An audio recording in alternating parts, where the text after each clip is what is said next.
안녕하세요. 백두산 금융연구소의 백두산입니다. 2월 2일 일요일 저녁 6시 43분입니다. 이번 주는 제가 좀 바빠서 영상 녹화를 좀 잘 못했었습니다. 다음 주는 바쁜 것들이 거의 끝나서 저녁마다 영상을 좀 녹화할 수 있을 것으로 기대가 됩니다. 하여튼 다음 주에는 영상을 좀 자주 녹화해 보도록 할게요. 지난 금요일날 미국 증시 마감 좀 살펴보겠습니다. 지난 금요일날 미국 증시는 보시다시피 분위기가 안 좋았네요. 그죠? 장 초반엔 분위기 괜찮았습니다. 4대 지수가 모두. 근데 특정 순간부터 해서 시장에 빠지기 시작해서 장 막판까지 계속 흘러내리면서 하락 전환이 되어버렸죠. 장 초반에는 긍정적이었던 애플 실적의 영향과 또 그리고 긍정적이었던 이 미국 물가지표의 영향으로 시장이 상승 출발했었는데 장 막판에 시간이 가면서 트럼프가 관세를 매긴다는 악재가 나왔거든요. 그것 때문에 하락 마감을 한 거죠. 여기 보시면 백악관에서 캐나다, 멕시코, 중국의 관세를 4일 발효한다 라는 소식이 써있죠. 그죠? 네, 이것 때문에 미국 증시가 하락 마감을 했다라고 보실 수가 있겠습니다. 그래서 좀 미국 증시 기술적인 내용을 좀 보시자면은 나스닥입니다. 이렇게 됐죠. 나스닥 어제 일봉인데 이 금요일날 일봉인데 장 초반에 분위기 굉장히 좋고 애플 실적과 그죠? 물가 지표의 영향으로 많이 올랐었는데 다시 다 하락했다라는 거, 하락 마감했다라는 게 중요합니다. 나스닥 기준으로 봤을 때 어디가 저항인가요? 여기죠.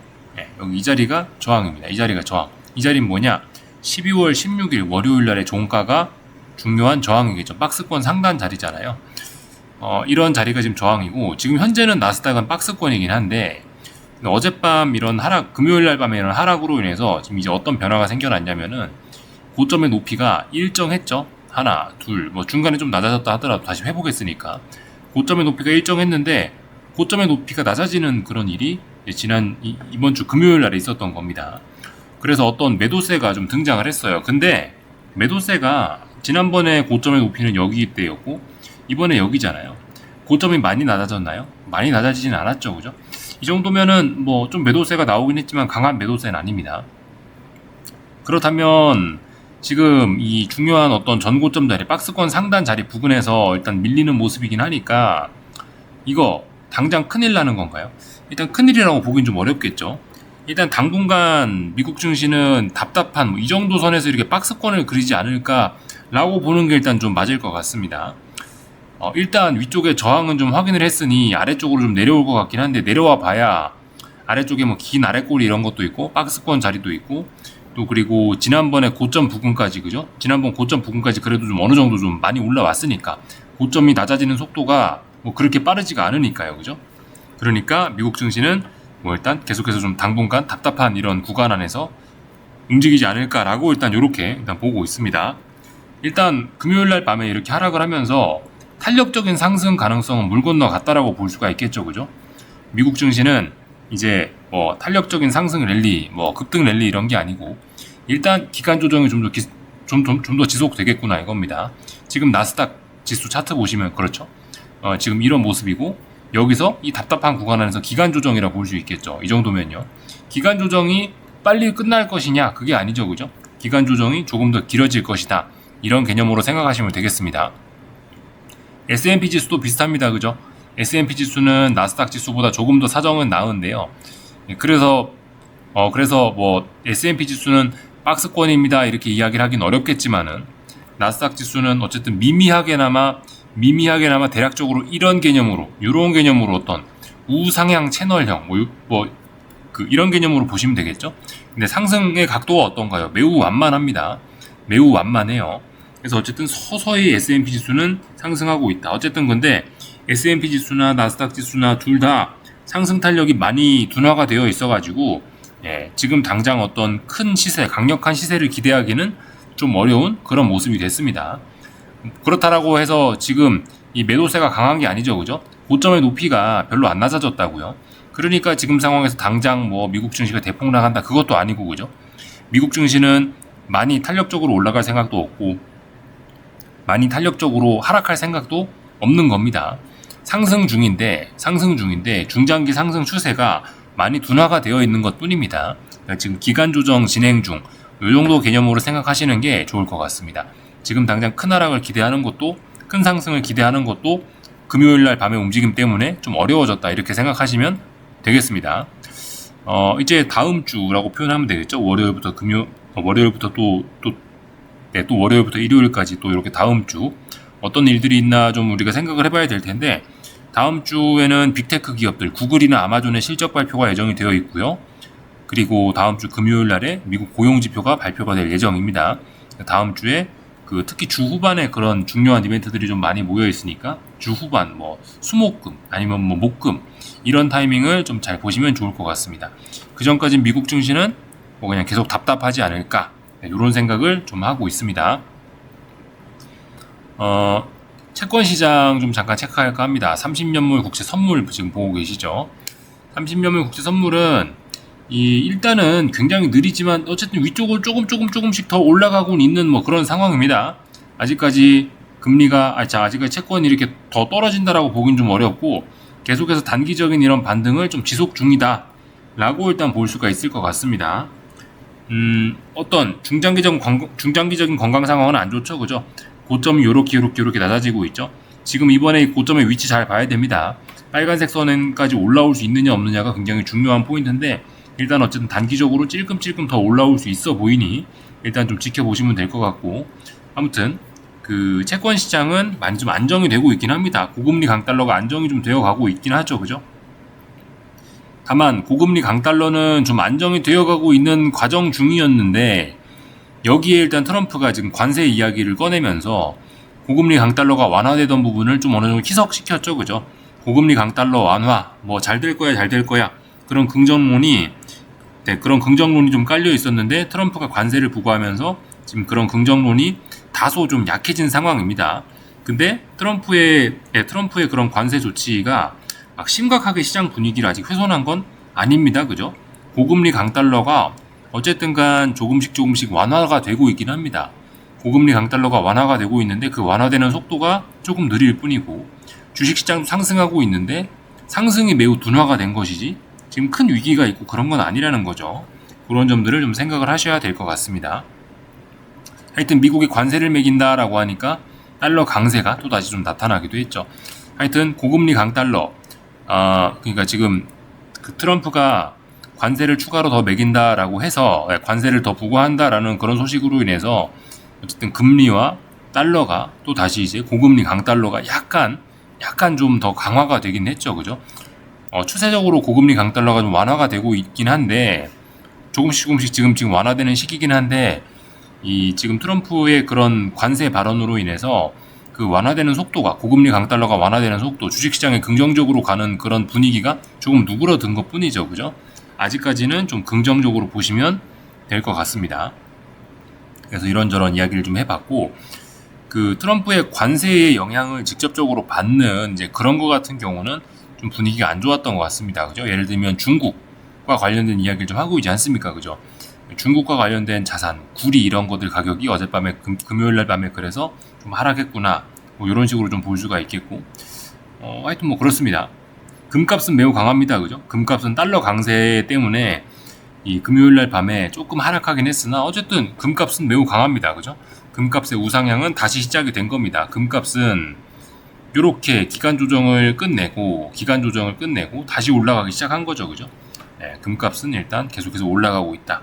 이런 개념으로 일단 보시면 될 것 같습니다. 그래서 이런저런 내용들을 좀 봤고요. 참고로 트럼프하고 젠슨 황이 회동을 했다고 합니다, 그죠? 근데 엔비디아의 중국 수출을 더 옥죄할 가능성이 생긴 거죠, 그죠? 하여튼 반도체가 좀 부진하다라는 이야기를 계속해서 좀 드리고 있는데, 금요일날 밤에 미국 증시 중에 반도체 기업들의 주가가 좀 안 좋긴 했습니다. 하여튼 그래서 반도체가 안 좋다, 그런 의견은 계속해서 일단 가지고 갑니다. 엔비디아 지금 이제 차트를 보고 계신데요. 엔비디아에서 어떤 자리가 중요할까요? 여기죠. 이 자리가 좀 중요한 것 같습니다, 그죠? 여기 이 자리가 지난번 박스권의 하단 자리죠. 이 자리가요. 구체적으로 보면 12월 17일 화요일 날의 시가가 어떤 박스권의 하단 자리라고 할 수 있을 겁니다. 근데 지금 보시면 그 중요한 자리를 지난 딥시크 쇼크로 인해서 27일 날 월요일 날 강하게 붕괴시켰고, 그 자리를 일주일 내내 테스트했지만 결과적으로 금요일 날 이 자리 근처에도 가지 못하고 하락하는 모습입니다. 자칫 잘못하면 엔비디아는 여기서 N자로 이렇게 한 번 더 폭락이 나올 가능성이 있습니다.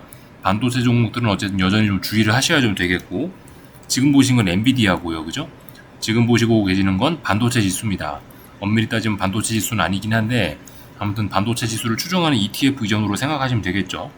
얘도 힘이 없다고요, 그죠? 지난번에 말씀드린 게 뭐죠? 이 월요일 날에, 27일 월요일 날에 딥시크 쇼크 때문에 이 차트가 좀 안 좋아졌다고요. 그러니까 중장기적인 상승 추세가 훼손이 돼버렸다고요. 근데 일단 지난주 금요일날 올랐다 빠지면서 어쨌든 얘도 여기서부터 여기까지 빠졌는데 여기서부터 여기까지 빠진 거잖아요, 그죠? 근데 여기서 반등이 여기까지밖에 안 나왔다. 아, 이거 하락이 더 이어질 수 있겠구나. 아직 하락이 끝난 게 아니구나. 이런 식으로 좀 경계를 하셔야 되겠고, 지금 자리가 어떤 자리라고요? 반도체 지수 입장에서 반도체 지수가 지금 이 자리는 에너지가 굉장히 많이 모여 있는 자리죠. 에너지가 많이 모여 있습니다. 위쪽으로도 많이 올라갈 수 있는, 이건 상승할 수 있는 에너지도 될 수 있고 하락할 수 있는 에너지가 될 수도 있죠. 근데 지금 방향성이 좀 아래쪽으로 기울고 있습니다. 반도체 지수 추세적으로 죽어 내려갈 가능성 좀 생각을 해봐야 되겠습니다. 다만 근데 아직 시장 분위기 자체는 좋기 때문에 반도체 지수가 당장 뭐 대폭락을 하는 걸 기대하는 거는 좀 어려울지도 모르겠습니다. 뭐 물론 반도체 지수가 대폭락을 하면서 막 시원하게 급락을 하면서 지수가 좀 끌어내려질지는 모르겠는데, 아무튼 지금 당장은 일단 시장 분위기는 그다지 일단 나쁘진 않죠. 분위기 자체는요. 근데 일단 반도체 지수는 이 어떤 건강이 지금 많이 훼손이 되고 있어서 중장기적인 상승 추세가 중장기적인 어떤 하락 추세의 초입으로 가려고 하는 그런 모습이 나타나고 있어서 반도체 업종 지수에 대한, 이 반도체 지수에 대한 부정적인 의견은 계속해서 일단 유지를 합니다. 미국 증시 내용 조금만 좀 더 보자면요. 변동성 지수를 추정하는 ETF, 그죠? 우리 자주 보는 겁니다. 저점이 낮아지지를 않고 있습니다. 저점이 일정하게 지켜지고 있고, 대략적으로 다시 한번 여기서 저점이 좀 높아지는 그런 모습입니다. 물론 아직까지는 특별한 문제 없습니다. 이제는 시장이 큰일 났다, 그건 아닙니다, 그죠? 변동성 지수를 추종하는 ETF를 봐도 아직까지 미국 증시는 좀 조정이 나올 수는 있어도 추세가 죽을 때는 아니라는 겁니다. 아직까지 큰 위기 그런 걸 기대하기는 좀 어려울 수 있다. 변동성 지수가 어디죠? 이제 56.2 VXX 이거 ETF 기준으로 해서 56점 여기 얼마를 넘어서지만 않으면 이 안에 있다면은 특별한 문제는 없는 겁니다, 그죠? 다만 근데 여기서 지금 저점이 미세하게 높아지고 있네. 여기 저점하고 비교를 해보면 저점이 좀 높아지고 있네. 이런 생각을 좀 하셔야 되겠죠, 그죠? 저점이 높아지네. 매수세가 좀 더 강한 게 들어왔구나. 잘못하면 이쪽 위에 쪽까지는 올라올 수도 있겠구나. 이런 생각을 좀 하시긴 하셔야 되겠죠. 조금만 좀 더 자세히 보자면은 이런 식으로 어떤 추세선들을 그을 수 있을 텐데요. 예를 들면 여기 있는 이런 빨간색 추세선을 돌파한 척하면은 변동성 지수가 목표치가 여기 위에까지 열릴 수 있겠구나. 이런 생각들 할 수 있겠죠, 그죠? 지금은 아직은 미국 증시는 건전하다 이겁니다. 반도체는 좀 약할 수 있으나 미국은 아직까지 증시 자체는 건전하다. 건강 상태가 건전하다. 이렇게 볼 수가 있겠습니다. 그래서 미국 증시 이야기를 좀 해봤고요. 몇 가지 조금만 좀 더 보자면은 한국 증시는 일단 아무래도 관세 이런 이야기 나오니까 좀 안 좋긴 할 겁니다. 근데 한국 증시는 일단 전반적으로 좀 일단 긍정적인 관점으로 계속해서 좀 보고 있긴 합니다. 지금 상황에서 사실 한국 증시가 물론 이제 트럼프의 중국과 관련된 관세 이런 게 새로운 이야기이긴 한데 완전히 새로운 이야기는 또 아니죠, 그죠? 트럼프가 당선되면서 시장이 막 난리가 한번 났었지 않습니까? 트럼프 당선 가능성 높아지면서 한국 증시는 이미 작년에 몇 달 동안 이미 빠졌었잖아요. 이미 어느 정도 트럼프의 이런 관세와 관련된 부분이 그런 불확실성이 어느 정도 좀 반영된 가격이라고 보셔야 될 것 같습니다. 한국 증시 당장은 한국 증시가 그래서 관세와 관련된 소식 때문에 당장은 조금 좀 답답할 수 있으나 어쨌든 남들보다 먼저 매를 얻어맞았기 때문에 한국 증시는 일단 조금 좀 더 긍정적으로 볼 수가 있을 것 같긴 합니다. 근데 말씀드렸다시피 반도체가 좀 안 좋기 때문에 코스피는 지금 보시면 영 힘이 없고 코스닥은 또 그럭저럭 좀 괜찮죠, 그죠? 코스닥은 조금 좀 코스피보다는 좀 더 유리할 수 있을 겁니다. 하여튼 대형 반도체가 한국에서는 대형 반도체가 뭐가 있죠? 결국 삼성전자하고 하이닉스밖에 없을 텐데 하여튼 미국 반도체 이런 게 좀 부진하면서 대형 반도체가 좀 부진할 수 있고, 대형 반도체가 부진한데 한국 증시 지수들 자체는 이미 작년에 워낙 많이 빠지면서 오랜 하락을 겪었었기 때문에, 그죠? 오랜 하락을 겪었었잖아요, 그죠? 그래서 그 때문에 어떻게 된다? 그렇기 때문에 이 대형 반도체를 제외하면은 나머지 종목들은 생각보다 나머지 종목과 나머지 업종들은 좀 괜찮을 수 있어요, 그죠? 지금 고금리 강달러가 어쨌든 좀 주춤하는 그런 기간이잖아요, 그죠? 물론 금요일에 트럼프가 한마디를 하면서 고금리 강달러가 다시 좀 자극을 받았을지 모르겠습니다만은 고금리 강달러가 예전처럼 막 그렇게 심각한 우려를 불러일으키는 그런 때는 아니란 말입니다, 그죠? 그렇다면 대형 반도체를 제외한 나머지 한국 증시에 있는 종목들은 괜찮은 친구들이 분명히 있을 수도 있을 겁니다, 그죠? 한국 증시 물론 지금 코스피는 아직도 답답한 구간 안에 있고 뭐 그렇긴 합니다만은 좀 긍정적인 측면으로 바라보는 게 좋지 않겠냐 싶긴 합니다. 한국 증시의 긍정적인 측면, 그래서 한국 증시는 좀 긍정적으로 보고 있다, 이런 이야기를 좀 드려봤고요. 몇 가지만 좀 더 보고 마치자면 애플 같은 것들 좀 모양이 좀 안 좋아졌네요, 그죠? 애플이 지금 이렇게 뭐 쌍고점을 만드는 과정일지 모르겠습니다. 이번에 만약 고점이 이렇게 낮아진다면 만만치 않은 매도세라고 우리가 생각을 할 수 있겠죠, 그죠? 이렇게 저점이 높아지는 속도는 굉장히 완만합니다, 그죠? 지금 제가 대충 줄을 긋고 있죠. 근데 고점이 낮아지는 속도는 생각보다 지금 좀 가파르게 나타날 수도 있습니다. 이런 부분 좀 생각해 봐야 될 거예요. 이번에 한번 빠진 것부터가 조금 좀 심상치 않긴 했죠. 그리고 유럽 증시가 언제나 요즘 가장 강한데, 유럽 증시 같은 거 보시면 계속해서 강합니다, 그죠? 특별히 뭐 어떤 위기 이런 게 일단 잘 보이지 않습니다. 일본 증시도 뭐 그냥 그죠? 매우 상승 탄력이 둔화돼 있지만 어쨌든 찔끔찔끔 빠질 생각도 없고 잘 올라갈 생각도 없고 그런 모습입니다. 중국 증시는 그죠? 아무래도 관세 이런 이야기 나왔으니까 당분간 분위기가 좀 안 좋을 것 같긴 한데 위로도 아래로도 당분간 가고 싶은 그런 특별한 생각이 잘 없어 보입니다. 근데 보통은 이제 하락이 좀 민감하죠, 그죠? 그러니까 하락의 타이밍 놓치면은 반대로 막 상승 나와버리고 이러죠, 그죠? 지금 일단 하락의 타이밍은 놓치고 있는 듯합니다. 물론 상승의 타이밍도 많이 놓치고 있긴 한데 아무튼간 일단은 뭐 관세 때문에 중국 증시 월요일날 분위기가 좀 안 좋을 수 있겠으나, 근데 사실 지금 상황에서 중국 증시도 많이 빠지고 싶은 생각도 많이 오르고 싶은 생각도 일단 없어 보입니다. 중국 증시 좀 답답해 보인다, 이런 이야기를 좀 드리면 될 것 같습니다. 여기까지 하겠습니다. 궁금한 거 리플 남겨주시고요. 또 월요일날 뵙도록 하겠습니다. 여기서 마치겠습니다.